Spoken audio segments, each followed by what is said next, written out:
시편 119편 81절부터 88절까지 말씀. 이제 오늘은 이제 성경을 다들 갖고 왔겠죠? 네, 네. 앞에 성청자도 다 갖고 왔고, 네, 다 갖고 왔습니다. 우리 한 목소리를 읽겠습니다. 시편 119편 81절부터 88절까지입니다. 구약 893쪽이 있어요.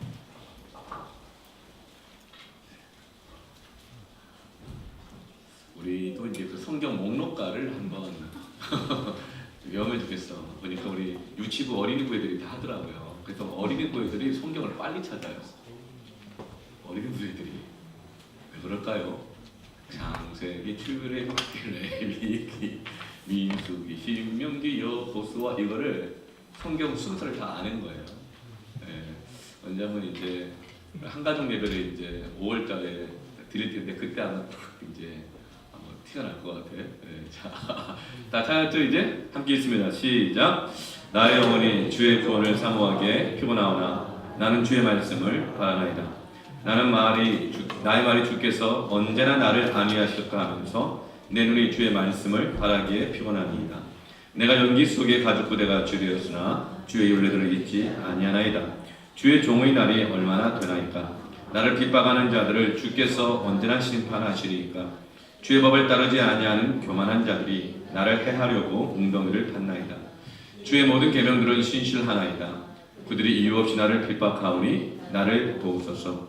그들이 나를 세상에서 거의 멸하였으나 나는 주의 법도들을 버리지 아니하였사오니 주의 인자하심을 따라 나를 살아나게 하소서. 그리하시면 주의 입의 교훈들을 내가 지키리이다. 아멘. 오늘 시편 119편을 기록한 지금 다윗이 지금 어떤 상태냐면 굉장히 피곤합니다. 여러분 피곤하세요? 네, 지금 다윗이 굉장히 피곤하대요. 피곤하다는 말을 2번이나 이렇게 하고 있습니다. 살아갈 때 참 피곤한 일이 많아요. 왜냐하면 그 어떤 것도 애쓰지 않으면 되는 게 없기 때문에 그래요. 애쓰지 않아도 된다 그러면 세상이 얼마나 불공평한 거예요. 그렇죠? 공평하신 하나님의 은혜는 뭐냐면 뿌린 만큼 거두게 하시는 것입니다. 근데 이 세상은 뿌린 만큼 거두면 좋겠지만 뿌린 만큼 거두지 못할 때가 많아요. 그래서 더 피곤해요. 마음이 피곤하고 스트레스 받게 되어지고 의욕 상실하게 되어지고 해서 뭐하나 이런 생각이 들어요. 세상이 노력한 만큼만 얻기만 해도 얼마나 좋겠어요.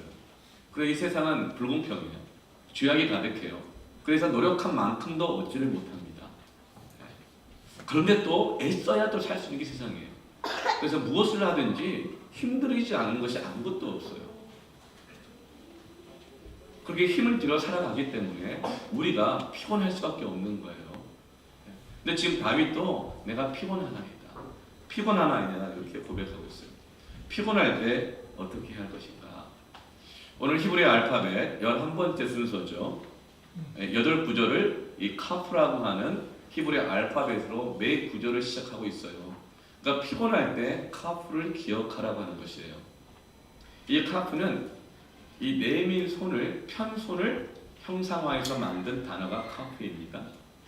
지난주에는 요드였잖아요. 요드는 붙잡은 손이잖아요. 하나님께서 너는 내 것이라고 붙잡아 주신다는 거예요. 그럴 때 우리가 그 하나님 앞에 편손으로 나아가라는 거예요. 편손으로. 그리고 이 카프는 똑같은 발음으로 똑같은 단어로 또 어떻게 쓰여지느냐면 이 카프는 환도뼈라고 하는 단어로 쓰여집니다. 환도뼈. 환도뼈가 뭐죠? 척추와 다리뼈를 연결해주는 우묵하게 들어가 있는 골반을 말해요. 골반. 이 카프가 C처럼 생겼잖아요. 그렇죠? 네. 편손이라는 뜻이기도 하고 골반. 그래서 이 골반 우묵한 곳에 이 다리뼈가 딱 맞물려 있잖아요. 이런 환도뼈라고 하는 뜻입니다. 이 환도뼈는 성경에서 어디에 나와요? 야곱이 하나님 앞에 축복을 구하면서 하나님 아니면 나 안 됩니다. 도와주세요 하면서 하나님과 씨름하고 기도할 때 하나님이 환도뼈를 치셨다고 했잖아요. 그때가 바로 카프가 나와요. 카프가. 그러니까 우리가 피곤할 때, 너무 지쳤을 때, 할 힘이 없을 때 어떻게 하라고요? 하나님 앞에서 내가 붙잡은 것을 내려놓고 하나님 앞에 편손으로 나아가 야곱처럼 하나님 붙잡고 기도하고 씨름할 때에 하나님께서 어떻게 해주신다? 또 이 카프가 똑같은 단어가 어떻게 쓰이냐면 금그릇이라는 단어로 쓰여져요. 저 금그릇은 하나님 앞에 예배를 드릴 때에 기도의 향연과 그리고 재물을 담아서 올려드리는 그릇이 바로 저 금그릇이에요. 우리가 피곤하고 지칠 때, 의욕이 없을 때, 우리가 능력이 없고 너무 부족하고 절망스러울 때에 하나님 앞에서 내가 붙잡고 있었던 건 내려놓고 손 펴고 나아갈 때에 야곱처럼 하나님 앞에 하나 붙잡고 씨름하며 기도할 때 하나님이 우리의 환도뼈를 치셔서 우리를 어떻게 만드신다? 금그릇으로 만드셔서 채워주신다는 것입니다. 믿습니까? 다윗은 광야에서 그걸 경험한 거예요. 광야에서. 그래서 그것을 부모들에게 가르치는 것입니다. 부모들이요, 당신들이 그랬던 것처럼 자녀들이 인생을 살아갈 때 피곤합니다. 여러분 공부하는 거 피곤하죠? 네. 여러분 지금 학생 청소년들은 공부 열심히 해가지고 나중에 직장도 가고 돈 벌면 하고 싶은 거 되게 많죠? 그쵸?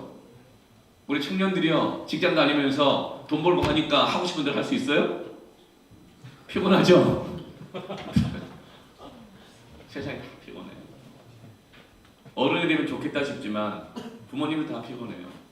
어떤 이는 말해요. 목사님은 좋겠어. 세상 근심, 염려, 욕심 아무것도 없이 교회도 앉으셔서 성경 읽고 기도하고 성경 읽고 기도하고 예배드리고 얼마나 좋아요. 그런 사람 때문에 제가 굉장히 피곤해요. 그런 줄 알기 때문에 피곤해요. 그 피곤할 때 어떻게 될 것인가? 내가 붙잡고 있는 걸 내려놓고 하나님 앞에 손을 펴고 나가라는 거예요. 그럼 하나님께서 금그릇으로 만들어 주십니다. 아멘. 네. 인생 가운데는요, 붙잡혀 사는 인생이 있고 붙잡혀 사는 인생이 있습니다. 사람들은 다들 뭔가를 붙잡기 위해서 살아요. 뭔가를 성공하기 위해서 잡아야 되니까 이것도 있어야 되고 저것도 있어야 돼. 그러니까 애를 쓰며 살죠. 자꾸 붙잡고 산다고요. 하다 보니까 잡아야 할 게 너무 많아, 필요한 게 너무 많아. 그러다 보니까 문어발처럼 이것저것 다 잡고 있는 거예요. 근데 그래서 하나라도 놓치면 큰일 날 것 같아. 특히 비교가 되면 그래요. 남과 비교하면 내가 이거 없으면 안 될 것 같고 저거 없으면 안 될 것 같고, 이런 비교의 뜻이 뭐냐면 비교하면 비참해지든지 교만해지든지 하는 게 비교예요. 비교하면 내가 없는 게 보이면 비참해지는 거예요. 그거 잡으려고 애를 쓰는 거예요. 그럼 피곤해지는 거예요. 또 하나 잡았다 싶으면 갑자기 어깨가 싹 올라가고 이렇게 교만해지는 거예요. 그런데 그것도 놓치면 내가 그 자리에 내려오게 될까봐 또 그것도 못 놓치고 다 붙잡고 다니느라 버겁게 사는 거예요. 그 피곤한 거죠. 그래, 여러분 붙잡고 사는 인생은 뭐예요? 여러분 우리는 신앙생활도요, 하나님도 내가 붙잡고 살면 안 됩니다. 주님 붙잡는 거 조심해야 돼요. 먼저 있어야 될 게 있는데 주님 붙잡으면 어떻게 돼요? 주님도 내 뜻대로 하려고 그래요. 이리 오세요, 저리 가세요, 이쪽 가 있어요, 저쪽 가 있어요, 따라오세요, 내가 원하는 걸 해주세요. 여러분 그렇게 되면 그 신앙생활도 지쳐요. 피곤해요. 정말 진짜 기쁨과 평안이 없어요. 주님께 붙잡히시길 바랍니다. 주님께 붙잡혀야 되는 거예요. 세상에 뛰는 놈 위에 뭐가 있다고요? 나무는 있어요. 열심히 뛰고 있는 나무는 만나면 굉장히 피곤해요. 제가 고등학교 때 이제 정신차려 공부를 좀 하려고 했더니 시간이 많이 지났어요. 그래서 기초가 잘 안 잡혀가지고 얼마나 제가 수학, 정석, 기본을 열심히 풀었는데 수학, 정석을 제가 7번 봤습니다. 성경 통독도 한 번도 못했을 때 7번을 봤다고요. 성문 종합영어를 한번 대여섯 번 봤던 것 같고, 영어는 좀 되는데 수학이 잘 안 되는 거예요. 그래서 제가 시험 기간만 되면 한 살 위, 한 학년 위인 저희 누나한테 누나 이거 좀 풀어줘요. 확률 통계 함수가 섞이면 도무지 저는 오리무중이에요. 물어보는데 나는 그렇게 열심히 해도 안 되는데 우리 누나는 저희 누나는 시험 기간 때는 공부하는 거 못 받고 자기는 수업 시간만 공부한대요. 근데 늘 수학을 만점을 받아요. 자, 그러나 어릴 때부터 저는 여자는 수학을 잘하는 걸로 알았어요. 대단한 오해죠. 네. 열심히 하는 사람이 잘하는 거지 여자라고 해서 잘하고 남자라서 못하고 이런 게 아니잖아요. 전 열심히 뛰었는데 나는 놈이 있는 거예요. 피곤해요. 짜증나요. 원망스러워요. 그러니까 열심히 하려고 했었어요. 오리지널이라 뭔지 알아요, 여러분? 오리지널? 아, 여러분 모르시는구나. 네. 오리도 지랄하면 날 수 있다. 이런 얘기가 조금 있었어요. 오리 못 날잖아요. 근데 발버둥을 치면 지랄하면 난다는 거예요. 한번 날아보려고 열심히 노력을 해서 날았어요. 근데 나는 놈이 뭐가 있어요? 나는 놈이 업혀 다니는 사람이 있어요. 그럼 또 짜증나는 거죠. 애는 내가 다 썼는데. 그럼 업혀 다니는 게 뭘까요? 전능하신 하나님께 붙잡히면요. 이제 내 지혜와 내 능력과 내 힘으로 사는 것이 아니라 하나님의 능력으로 사는 자가 됩니다. 여러분, 붙잡는 인생 되지 말고 붙잡히는 인생 되시길 바랍니다. 어떻게 우리가 하나님의 마음대로 움직여요?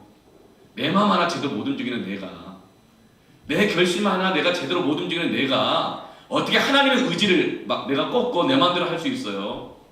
피곤한 거예요. 여러분, 하나님께 손을 펴고 가시길 바랍니다. 하나님께 나아가려면 내가 붙잡고 있고 나아야 돼요. 놓지 않으면, 손을 펴지 않으면 하나님께 나갈 수가 없어요. 그래서 하나님께서 손 펴고 나오는 자들마다 붙잡아 주십니다. 함께 해주십니다. 놀라운 역사 일어나는 거예요. 다윗은 지금 광야에서 도망자 신분이 돼가지고 아무것도 붙잡을 곳이 없는 거예요. 그래서 다 손을 내려놓고 하나님 앞에서 빈손을 들고 편손으로 나아갔어요. 천부의 의지 없어서 손 들고 옵니다. 이 찬양 가사처럼 말이죠. 그때마다 하나님께서는 다윗이 야곱처럼 하나님과 씨름하면서 하나님이 나를 축복하지 않으시면, 하나님 나 도와주지 않으면 난 안 됩니다. 난 안 되는 존재입니다. 애써봤습니다. 피곤해지게만 합니다. 안 됩니다. 나를 축복해 주시오. 나를 도와주십시오. 그냥 하나님이 환도뼈를 치셨어요. 그리고 그를, 아무것도 할 수 없었던 그를 금그릇으로 만드십니다. 그 안에 그 금그릇을 채워주시는 거예요. 여러분, 이것이 바로 믿음입니다. 여러분, 피곤하세요? 네, 피곤해요. 저도 피곤해요. 피곤할 때 어떻게 해야 될까? 피곤하면 어떻게 돼요? 바카스. 요즘 바카스 말고 뭐가 있나? 네? 핫식스. 어제 한번 핫식스 먹었더니 그냥 가슴이 벌렁벌렁거리고 기절한 줄 알았어요. 막 가슴이 너무 뛰어가지고 카페인 너무 많은가 봐. 여러분이 얼마나 피곤하면 가슴을 그냥 인공적으로 막 뛰게 해가지고라도 할까? 정말 피곤한 것 같아요. 사람들이 피곤하잖아요. 바카스 먹어요. 핫식스 먹어요. 무슨 불스인가? 뭐 이런 거만 먹어요. 네. 우리나라에서 제일 유명한 피로회복제가 바카스예요. 바카스가 언제 만들어졌냐면 1961년도에 만들어져가지고 당시 우리나라 인구가 3천만이 안 되는데 1965년도에는 바카스를 1년에 980만 병을 먹었대요. 3명 중에 1명이 먹은 거예요. 그런데 산업화가 진행되면서 잘 살아보세요, 잘 살아보세요, 새마을운동하고 밤새워서 재봉틀 돌리고 밤새워서 공사하면 공사기간 단축하고, 왜냐면 공사기간을 단축해야 이익이 늘어나거든요. 인건비가 줄고 밤새 일하는 거예요. 밤새 공부하고 주경야독하는 거예요. 못 견디니까 너무 피곤하니까 바카스 먹으면서 한 거예요. 2009년이 됐어요. 웬만큼 잘 살게 됐죠. 10년 전이니까.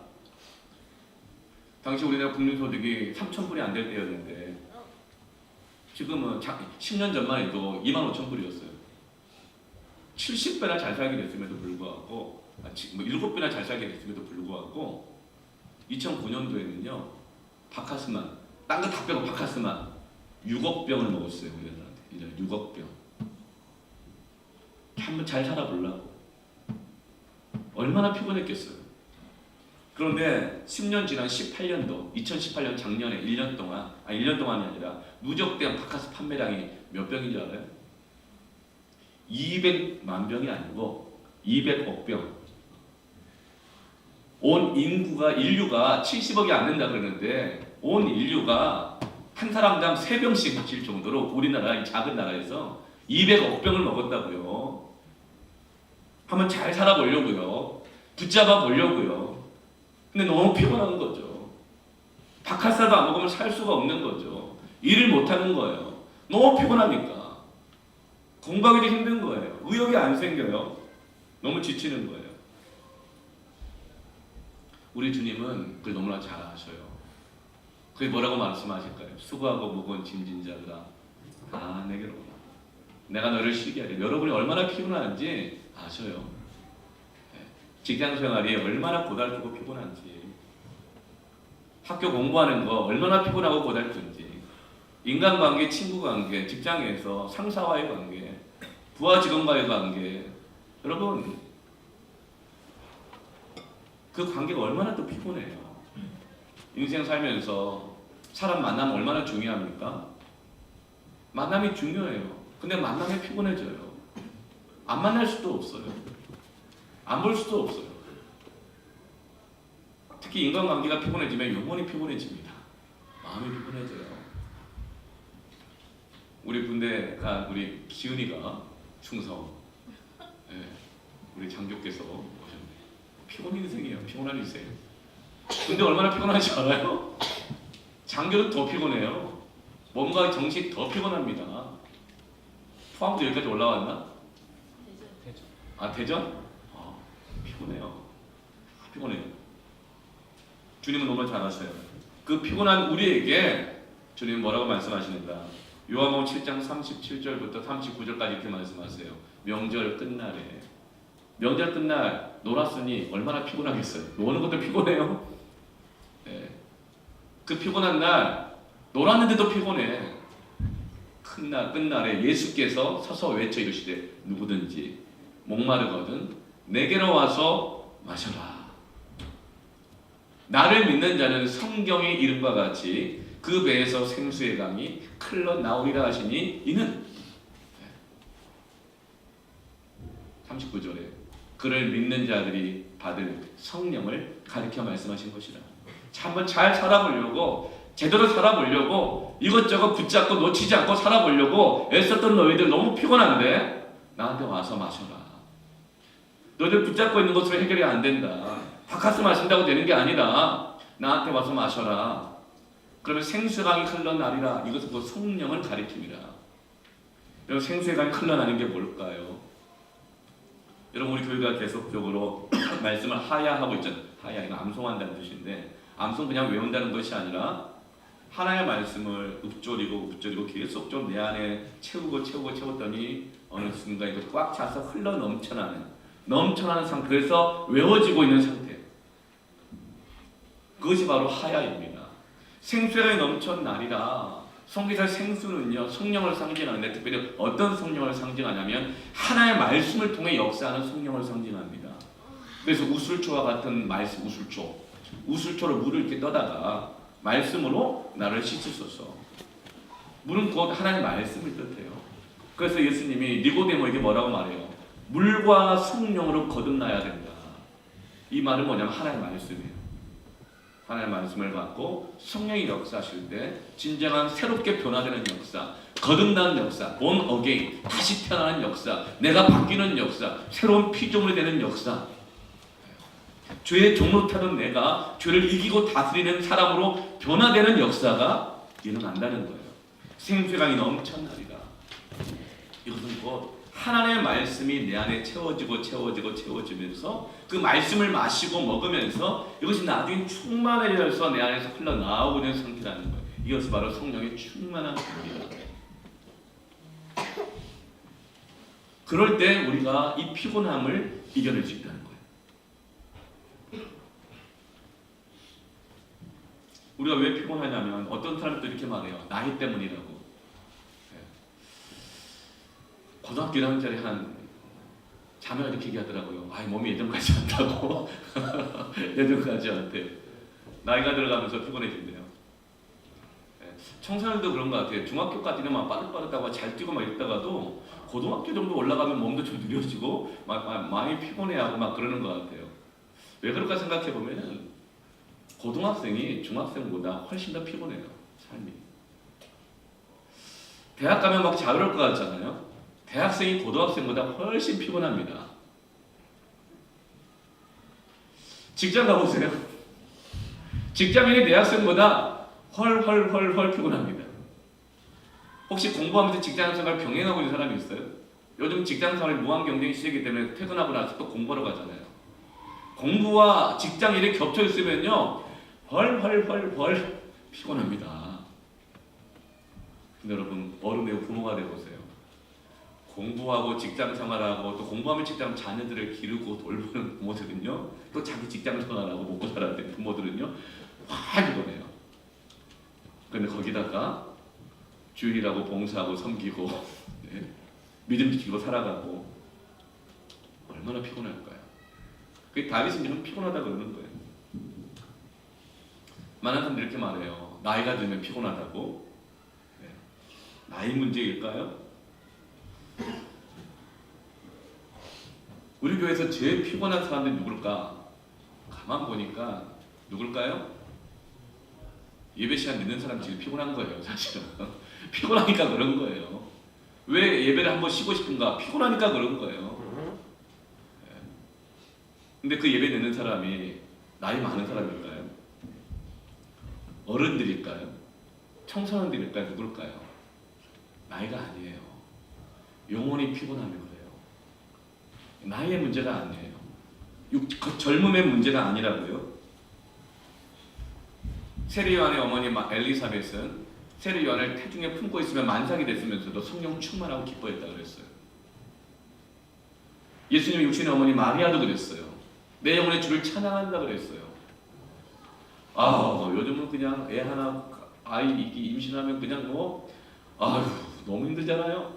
예? 온 세상이 벌벌벌 떨잖아요. 고3 내보세요. 고3 내보면 온 가족이 다 눈치 보잖아요. 예?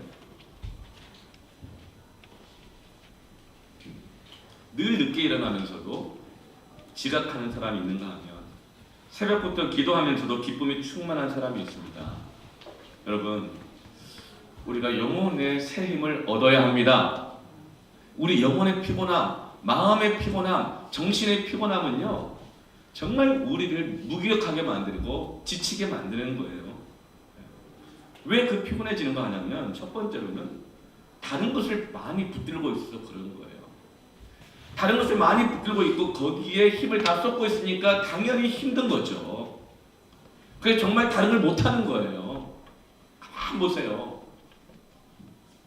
아침에 일찍 일어나지 못하는 이유는 거의 100% 뭐예요? 늦게 자는 거예요. 그냥 늦게 자는 게 아니라 늦게 자는 동안에 나를 위로하기 위해서 다른 걸 붙잡고 있기 때문에 그런 거예요. 나를 위로한다고 하고 있지만 그게 내 영혼을 피곤하게 막 만들고 있는 거거든요.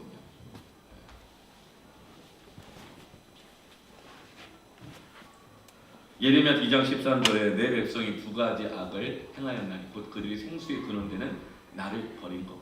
다른 것 붙잡으려고 생수의 근원이 되는 예수님을 버렸대요. 그리고 스스로 웅덩이를 팠는데 그것을 물을 가두지 못한 터진 웅덩이라는 거예요. 자기가 웅덩이를 파고 스스로 걸어 들어가는데 거기서 열심히 살고 애를 썼는데 알고 보니 터진 웅덩이야. 그러니까 피곤한 거예요. 그래서 여러분, 우리가 뭔가를 많이 붙잡고 살아갈수록 피곤하고 지치는데 그럴 때 어떻게 돼요? 그 터진 웅덩이에서 나와야 되는 거예요. 피곤하면 사람들은요 버려요, 딴 거를. 심지어 뭘 버려요? 예수님까지 버려요. 피곤하기 때문에. 예배 시간 버려요. 피곤하니까. 믿음 막 버려요. 예수님 버려요.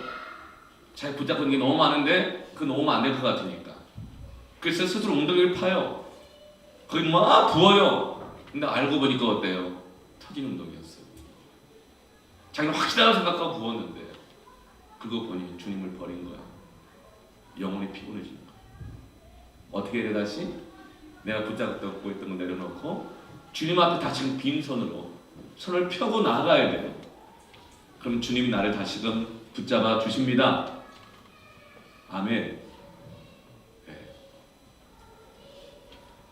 우리는 피곤할 수 있어요. 힘 빠질 수 있다고요. 그러면 이제는 우리가 새로운 힘을 공급받아야 합니다. 공급받지 않고 힘만 쓰면요 피곤해지는 거예요. 이사야서 40장 29절부터 31절까지 피곤한 자에게는 능력을 누가 주셔요? 하나님이 능력을 주십니다.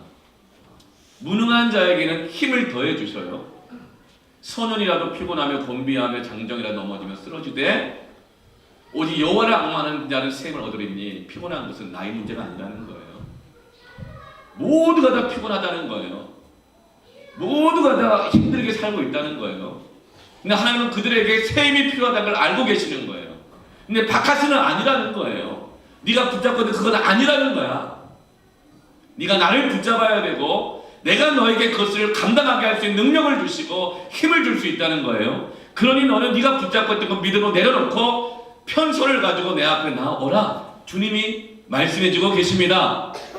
주님으로 새 힘을 공급받아야 돼요. 이 예배 시간은 주님의 손을 붙잡고 새 힘을 공급받는 시간입니다. 아멘. 주님 손 붙잡고 가야죠. 주님으로부터 새 힘을 공급받고 가야죠. 이 세상은요 바깥으로 살 수 있는 데가 아니에요. 돈으로 살 수 있는 데가 아니에요. 영혼이 바로 쓰고 건강하고 마음에 힘이 있어야 되는데 그 힘은 오직 하나님만 주실 수 있습니다. 그 여러분을 올리고 예배 드리러 온 거잖아요. 또 어느 때 우리가 피곤하냐면 하나님이 침묵하실 때 피곤해요. 82절 말씀 보면 나의 말이 주께서 언제나 나를 안위하실까? 언제쯤 하나님이 나를 위로해 주실까? 언제쯤 이 응답이 될까? 언제쯤 일이 될까? 언제쯤이면 이 피곤함이 끝날까? 이 말은 뭐죠? 아직 계속 피곤하다는 거예요. 응답이 안 돼 있어. 왜 이럴까? 나는 이렇게 애를 쓰며 살아가는데 그때 정말 피곤해져요. 하나님의 침묵이 나를 피곤하게 하는 겁니다. 그래서 83절 말씀 보면 내가 연기 속에 가죽 부대같이 되었으나 연기 속에 가죽 부대같이 됐대요. 이스라엘 사람들은요 우유를 가죽 부대에 담아서 이 약불에다가 올려놔요. 그런 것이 따뜻해지고 데워지면서 요구르트로 발효가 되고 변화가 됩니다. 그런데 주인이 가죽 부대에 우유를 넣어서 약불에 얹어놨는데 까맣다 잊어버리는 거예요. 그래서 계속 방치해 둔 거예요. 그러자 가죽 부대가 검게 그을려 버리고 바짝 마르고 쩍쩍 갈라지고 그래서 건드리기만 하면 막 터질 것 같고 아무것도 담을 수 없는 쓸모없는 가죽 부대가 되어버리는 상태인 거예요. 우리가 하나님이 침묵한다고 느낄 때 응답이 없다고 느끼고 삶의 변화가 없다고 느끼는데 힘은 들고 애는 쓰는데 나 혼자 방치되어 있을 때 내버려졌다고 생각할 때 우리는 이 불에 그을린 가죽 이 부대처럼 아무 쓸모없는 존재라고 느끼고 지독하게도 외로워요. 소리치면 터져버릴 것 같고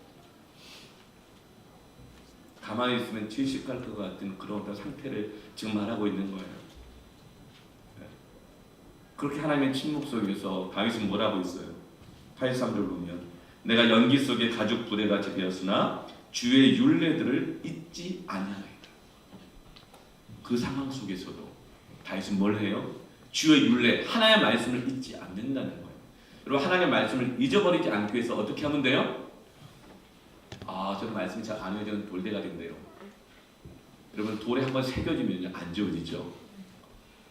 여기서 잊지 않는다는 건 뭘 뜻하냐면 마음에 새겼기 때문에 잊혀지지가 않는다는 거예요. 성경에서 자녀들에게 하나님의 말씀을 가르치라. 이 가르치다가 히브리어로 샤나인데 샤나의 뜻은 뭐냐면 뾰족한 것으로 콕콕콕 찔러서 새긴다는 뜻이에요. 새기라는 거예요. 계속 하야를 해서 일부러 암송하려고 하는 것이 아니라 날마다 말씀을 묵상하고 주를 찾고 구하고 했더니 말씀이 쌓이고 쌓여서 저절로 암송되어져서 새겨진 상태를 말하는 거예요. 지금 다윗은 그 극심한 고통과 외로움과 내가 무용지물이 된 것 같은 상황 속에서도 하나님의 말씀을 기억하고 있습니다. 마음에 새기고 있는 거예요. 왜 그렇게 해야 할까요? 왜 하나님은 그런 침묵을 주실까요? 왜 하나님은 그런 고난의 상황을 허락하실까요? 하나님은 때로 내가 아무것도 아닌 것 같은 그런 시간들을 왜 주실까요? 시편 105편 16절부터 19절까지 말씀 보면 같이 한번 읽어볼까요? 시작! 그가 또 그 땅에 기근이 들게 하사 그들이 의지하고 있는 양식을 다 끊으셨도다. 그가 한 사람을 앞서 보내셨음이며 요셉이 종으로 달렸도다. 그의 발은 착고를 차고 그의 몸은 쇠사슬에 매였으니 곧 여호와의 말씀이 응할 때까지라 그의 말씀이 그를 단련하였도다. 요셉에 대한 이야기예요. 요셉이 채석을 입고 7째 아들을 잘 살고 있었어요. 근데 형들이 시기해가지고 요셉을 팔아버리네요. 여러분 누구한테 이용당해 보신 적 있어요? 속아본 적 있어요? 다른 누구도 아닌데 가장 가까운 사람한테 내가 쓸모없다고 느껴져요. 내가 막 무가치한 줄 느껴지고 외롭고 비참해요. 그럼 영혼이 마음이 너무나 피곤해요. 힘이 하나도 없어요. 근데 하나님께서 그렇게 하도록 허락하셨다는 거예요. 그래서 애굽으로 종으로 팔려가 버렸어요. 종으로 팔려갔다고요. 근데 거기서 열심히 일을 했지만 또다시 거기서 모함에 빠져가지고 감옥에 억울하게 들어갔어요. 착고를 찼어요. 쇠사슬을 맸어요. 그 이유가 뭐라고 하네요. 시편 105편 19절에 곧 여호와의 말씀이 응할 때까지라 그의 말씀이 그를 단련하였도다. 하나님께서 하나님의 말씀이 이루어질 때까지 요셉을 단련하시기 위해서 그 고난의 과정을 허락하셨다는 거예요. 요셉이 그 고난의 과정 속에서 어떻게 했어요? 피곤하다고 막 살지 않았어요. 원망하고 불평하고 남들 이렇게 저주하면서 핑계대면서 그게 살지 않았어요. 그때 어떻게 해요? 그때마다 요셉은 하나님 앞에 나아갔어요. 손을 펴고 나아가요. 하나님의 말씀을 묵상해요. 말씀을 붙잡아요. 기도해요. 하나님의 도우심을 구해요. 그래서 요셉이 여호와 앞에서 형통하였더라. 여호수아 1장 8절 말씀에 이 율법책을 내 입에서 떠나지 말게 하며 주야로 그것을 묵상하여 그 안에 기록한 대로 다 지켜 행하라. 그럼 내 길이 평탄하게 될 것이며 내가 형통하리라. 요셉은 그 고난과 외로움과 버려진 것 같은 그런 상황 속에서도 다윗처럼 주님의 말씀을 바라보고 하나님의 말씀을 기억하며 하나님 앞에 나아갔을 때 하나님께서 요셉을 형통하게 하십니다. 그 요셉이 어떻게 되어져요? 단련된 이후에 고난도 그를 어찌할 수 없는 믿음의 사람을 만드시고 난 다음에 그가 어떻게 자기를 버린 형제들을 용서하고 자기를 버린 그 집안이 기근 때문에 먹고 살 것이 없어지자 먹여 살리는 사람으로 바뀝니다. 가죽 부대 같았던 인생이 금그릇으로 바뀐 거예요. 뿐만 아니라 애국 전체를 기근 속에서 7년이나 먹여 살리는 지혜로운 총리로 변화되게 되는 것이에요. 우리가 고난 속에서 외로움 속에서 주의 말씀을 기억하고 묵상하고 기도하고 주님께 의지하면서 믿음으로 살아가야 될 이유가 바로 여기에 있습니다. 하나님께서 이 과정들을 통하여서 여러분을 나 혼자 그냥 한 사람 잘 먹고 사는 사람으로 끝나는 것이 아니라 여러분들을 금그릇으로 만들기 위한 하나님의 계획이 있습니다. 여러분을 통해서 여러분 집안을 잘 되게 하고 여러분을 통해서 교회를 잘 되게 하고 여러분을 통해서 이 나라 민족을 잘 되게 하고 여러분을 통해서 회사를 잘 되게 하고 회사가 나를 위해서 존재하는 것이 아니라 여러분 때문에 회사가 존재할 수 있고 이 나라 민족을 살릴 수 있고 열방을 먹여 살리는 요셉과 같은 사람으로 만드시는 그 비결이 어디 있다고요? 고난 속에서도 하나의 말씀을 새기는 거예요. 그럼 하나님께서 그런 사람을 금그릇으로 만드신다는 것입니다. 길에 굴러다니는 잡석이 보석이 되는 거예요. 그런 사람 중에 한 사람이 바로 창세기에 나온 야곱입니다. 야곱의 이름의 뜻이 뭐냐면 야곱은 발 뒤꿈치를 잡다 이런 뜻이에요. 그러니까 야곱은요 늘 사람만 보고 사는 거예요. 사람 뒤쫓아다니고 사람 발 뒤꿈치 잡고 이 사람 잡고 저 사람 잡고 붙잡고 저 사람 따라잡아야지 저 사람 따라잡아야지 뭐 저렇게 돼야지 저 사람들 이겨야지 늘 비교하고 안 되면 발걸음 막 넘어뜨리고 그리고 내가 원하는 것이 있으면 막 속여서라도 하고 얼마나 피곤한 인생이에요. 야곱은 아주 피곤한 인생이에요. 늘 비교하면서 살거든요. 비교하는 사람은 늘 피곤해요. 마음과 몸이 다 피곤합니다. 네. 비참해지든지 교만해지든지 하니까 너무 피곤한 거예요. 또 야곱은 아버지의 인정을 받을 수 없었어요. 그래서 늘 형에 대한 원망을 갖고 있었고 억울한 마음을 갖고 있었어요. 나도 한다고 하는데 왜 형이 장자고 형만 그 권한을 갖느냐. 늘 피곤한 거예요. 그래서 아버지 눈에 들어보려고 애를 쓰고 애를 썼지만 아버지 마음은 안 바뀌어요. 그래서 결국은 어떻게 해요? 형 에서와 아버지 야곱을 속입니다. 여러분 사람들이요 핑계를 대거나 거짓말하거나 얼렁뚱 넘어가는 사람들 있잖아요. 왜 그런 줄 아세요? 피곤해서 그래요. 피곤하면 핑계 잘 대요. 피곤하면요 막 거짓말해요. 왜냐하면 내가 피곤하니까. 야곱은요 피곤한 인생이었어요. 그래서 속이게 되는 거예요. 거짓말하게 되는 거예요. 그래서 결국 형의 것을 가로챘어요. 그런데 결국은 어떻게 됩니까? 오히려 아버지로부터 단절돼요. 그 집을 떠나게 되었어요. 그리고 삼촌 라반의 집에 멀리 가서 거기서 또 역시 또 피곤하게 살아요. 거기 가가지고 또 피곤하게 살아요. 여러분 대학 가면 기숙사 생활하고 싶죠. 직장 다니면 막 자취 생활하고 싶거든요. 왜요? 가족이랑 같이 사는 것이 피곤한 일이 많거든요. 근데 그렇게 막상 집을 떠나서 살았는데 역시 또 피곤하게 살아요. 집에서 붙들지 않았던 거 혼자 살 때 더 많은 걸 붙들게 돼요. 더 피곤하게 살았대요. 그래서 혼자 살면서 영혼이 더 뭐 이렇게 건강해지는 경우 많이 못 봤어요. 야곱이 그랬어요. 삼촌 라반의 집 가서 열심히 일하면서 사는데 굉장히 피곤해요. 어떻게든 돈을 벌어보려고 그러고 성공해보려고 그러고 언젠가는 금이 환영하리라 열심히 됐죠. 그런데 또 이제 그 마음에 드는 여인을 발견한 거예요.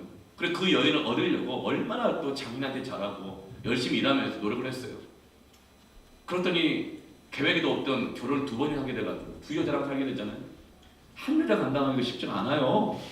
근데 2여자랑 살면서 얼마나 피곤했을까? 안 피곤했을까요? 굉장히 피곤한 거예요.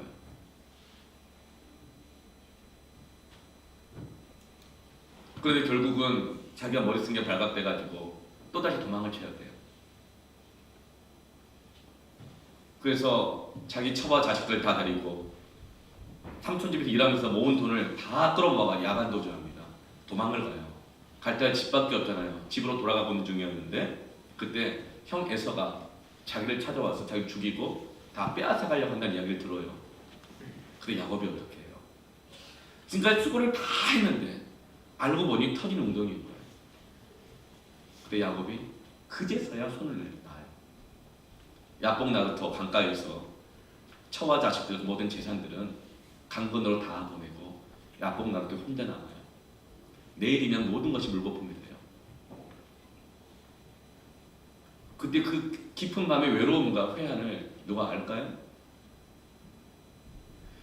내일 과제 마감은 다가오고 근데 해놓은 건 없고 내일까지 프로젝트 마감을 했는데 해놓은 건 없고 잘못하면 막 잘릴 수도 있고 내일까지 어음 마감은 다가오는데 직원들 월급 날은 다가오는데 자식 이 등록금 내달은 다가오는데 가진 건 없고 해놓은 건 없고 그럼 모든 것이 물거품이 돼버리는데 그 밤 얼마나 외롭고 마음에 몸과 마음과 피가 마르고 시간은 지나가는데 고통스러운지 몰라요.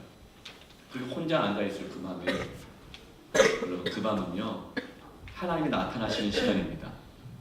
여러분 꼭 기억하세요. 지난주에 요드가 뭐 했어요? 잡으시는 하나님의 손이라고 그랬잖아요.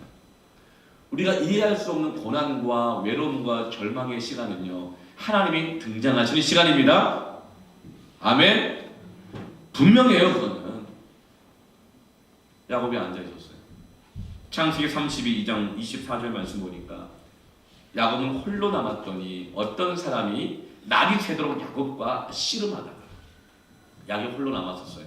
하나님이 나타나셨어요. 어떤 사람이면 누구냐면 구약시대에 예수님께서 인간으로 나타나시는 것을 어떤 사람이나 때론 천사로 묘사해요. 하나님이신 예수님이 사람의 몸을 입고 나타나신 거예요. 날이 새도록 야곱과 씨름하다가. 여러분 우리가 기도한다든가 하나님께 매달릴 때 내가 붙잡는 것 같잖아요. 아니에요.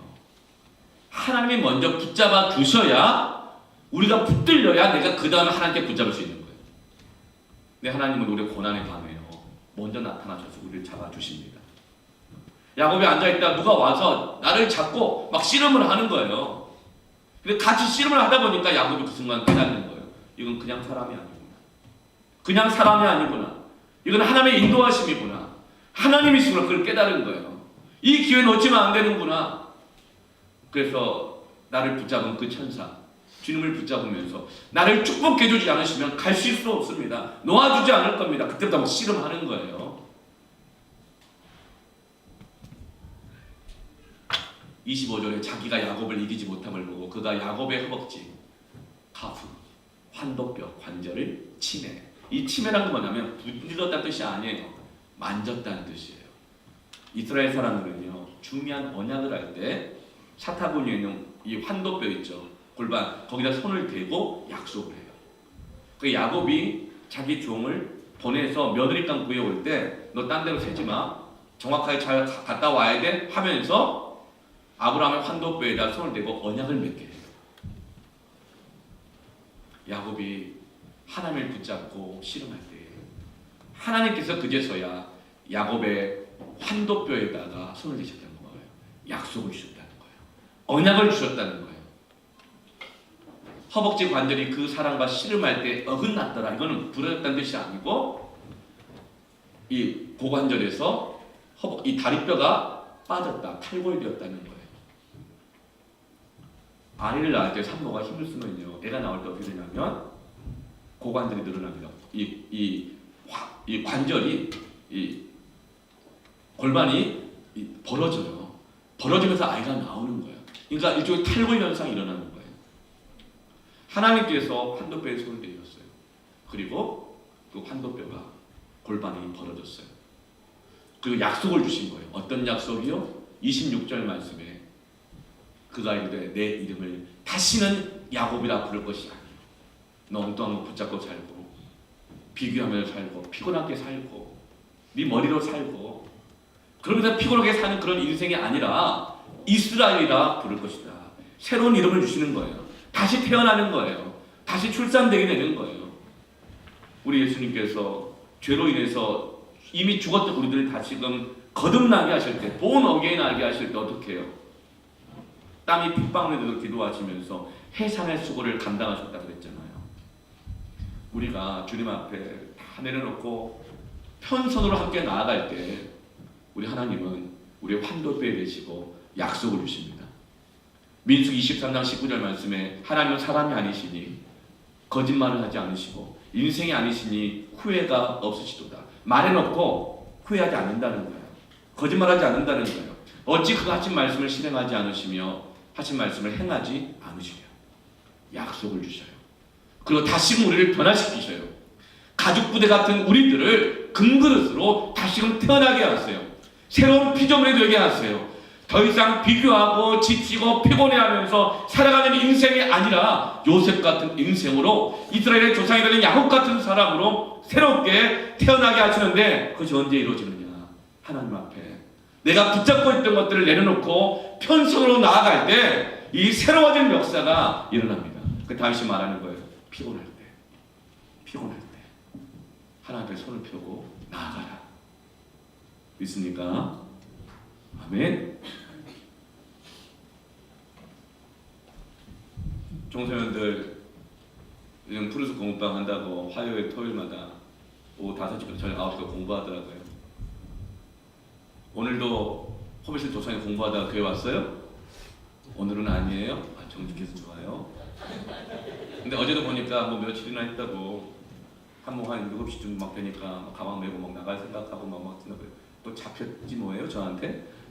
박발도 선생님 어쩔 줄 메고 막 있는데 저 잡혔지 뭐예요? 그러니까 제가 막 잡혀고 을고 협박하고 막 위로하고 격려하고 막 이러면서 저녁 9시 넘어서까지 공부하러 왔어요. 피곤해요. 피곤한 거예요. 그러나 하나님이 붙잡아 준 줄 믿으시길 바랍니다. 아멘. 왜 자꾸 도망가려고 그래요? 도망가면 좀 편해질 것 같아요? 찝찝해요. 자기한테 또 실망해요. 또 피곤해져요. 그때 뭐 해야 돼요? 하나님 앞에 손 펴고 나가야 돼요. 하나님 다시 의지해야 되는 거예요. 애초에 우리 실력, 우리 능력으로 살아갈 수 있는 세상이 아니에요. 이 거대한 세상, 애초에 우리 능력으로 살아갈 수 있는 게 아니라니까요. 고작촌 요 정도의 삶의 영역에서만 겨우겨우 지금 살고 있는 거예요. 근데 하나님은 그 정도의 삶이 아니라 열방의 아비로 열방의 어미로 너희 가정을 일으키고 교회를 세우고 나라 민족과 열방을 살리는 왕같은 제사장으로 우리를 변화시키기를 원하는 하나님의 원대한 계획을 가지고 계십니다. 피곤한 우리들이요, 우리 하나님 앞에 편수로 나가면 그런 금그릇의 역사가 일어납니다. 이 카프가 또 어떻게 쓰여지느냐면요, 케테르라고 해서 왕관으로 쓰여져요. 왕관, 케테르. 왕관은 성경에 세 가지로 나와요.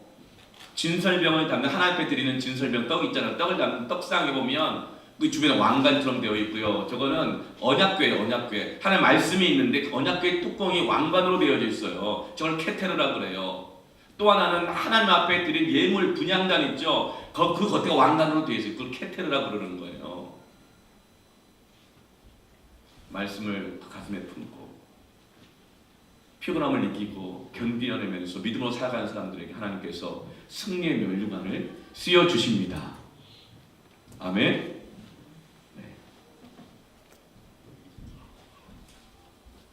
이스라엘로 바뀌는 거예요. 제가 지난주에 제 친구 강성윤 얘기해 줬잖아요. 기억나세요? 그 아들 서울대 성악과 갔다고. 그쵸? 네.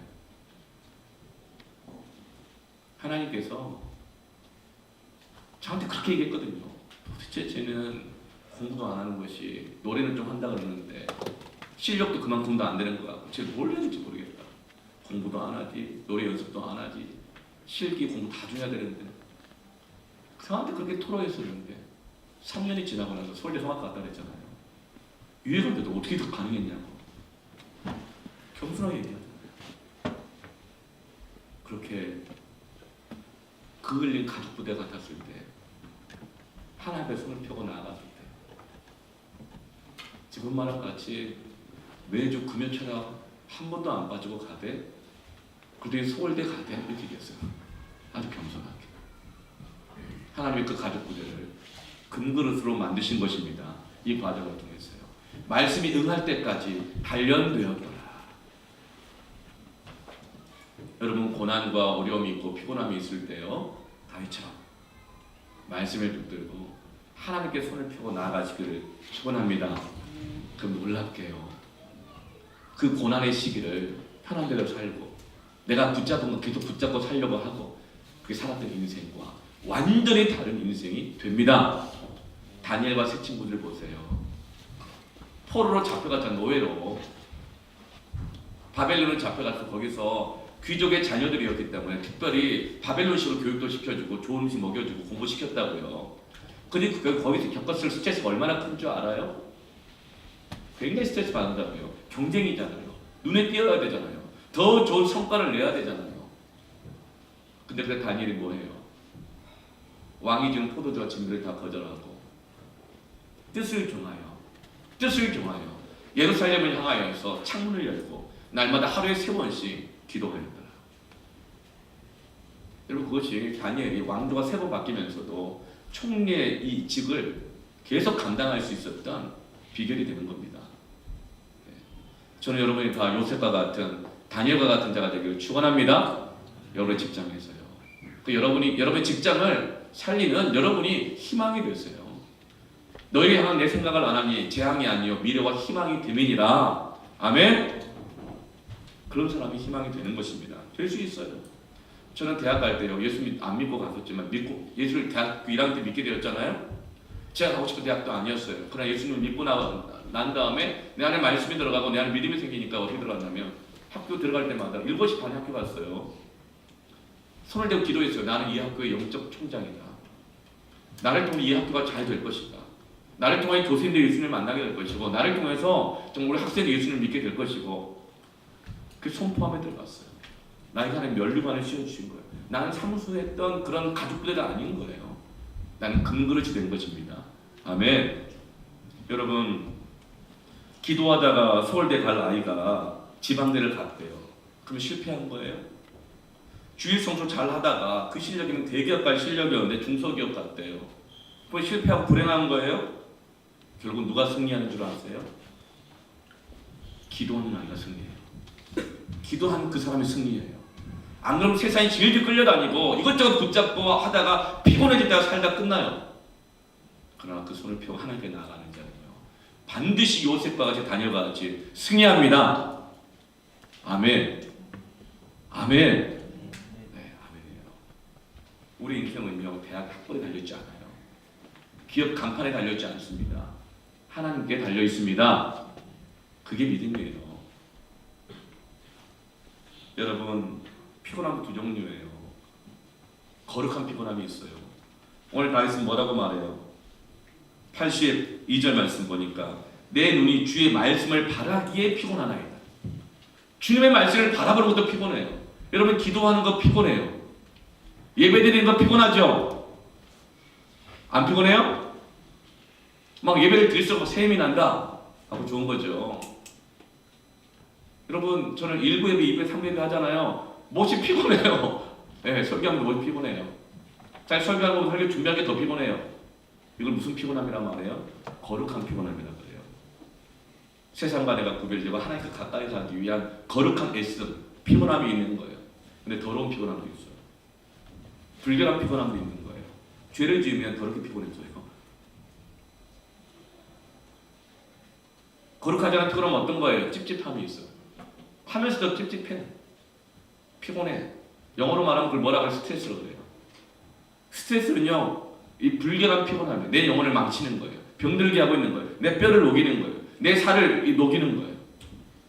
그런 거룩한 피곤함은 우리를 살린다고 말하고 있어요. 그럼 어차피 세상은 피곤해요. 어떤 피곤함을 선택할 거예요?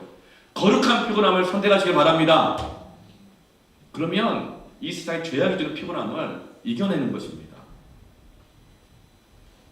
염려, 근심, 걱정 다 거룩하지 않은 피곤함들이에요. 우리가 하나님 주의 사명을 감당하지 못하도록 우리를 무기력하게 만드는 피곤함들입니다. 그럴 때 다윗은 뭐래요? 주의 말씀을 바라기에 피곤하나이다. 가죽 부대 같이 되었지만 나는 주의 율례를 기억하나이다. 그것이 나를 살릴 것입니다.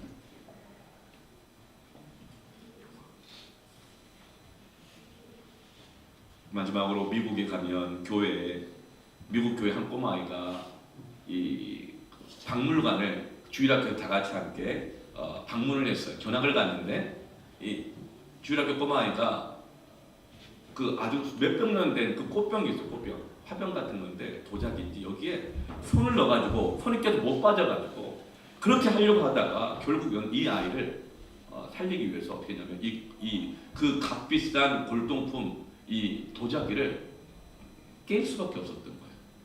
근데 깨고 나서 손을 딱 빼보니까 그 아이의 손에 동전 하나가 쥐어져 있는 거예요. 그러니까 이 아이가 자기 동전을 가지고 놀다가 그 도자기 안에 집어넣는데 그거 빼려고 하다가 손이 안 빠졌다는 거예요. 결국 이 동전 하나 때문에 그 도자기 전체를 깨뜨렸던 것이죠. 우리가 하나님 앞에서 붙잡고 살 때 이래요. 그거 없으면 안 되는 줄 알죠. 그거 없으면 비참해진 줄 알죠. 그거 없으면 뭐 소원에 붙이는 것 같죠. 그러나 그거 붙잡고 그거 손 놓지 않고 하나님께 손을 펴지 않기 때문에 내가 빠져나오지 못하고 있는 거예요. 여러분 걱정하지 마세요. 그거 없다가 안 죽어요. 비참해지지 않아요. 10년 넘게 사는 동안 내 집 없어도 비참해지지 않아요. 여러분 하나님 앞에서 내가 붙잡고 있었던 것을 펴시길 바랍니다. 그럼 하나님 앞에 들고 나가는 거예요. 그럼 하나님께 더 좋은 것으로 채워주십니다. 나를 금그릇으로 만들어 주십니다. 아멘. 우리 같이 함께 찬양하면서 기도했으면 좋겠는데요. 네. 은혜 아니면 살아갈 수가 없는 이 찬양 너무 좋아요. 이 찬양을 하면서 여러분 우리가 하나님 앞에서 손을 펴고 나아가실 시간 되길 바랍니다. 하나님 나에게 환급들을 내시고 나에게 약속을 주십시오. 가죽 부대같이 쓸모없게 된 나에게 금그릇으로 만들어 주시옵소서. 말씀이 응할 때까지 나를 단련하신 하나님을 믿습니다. 네.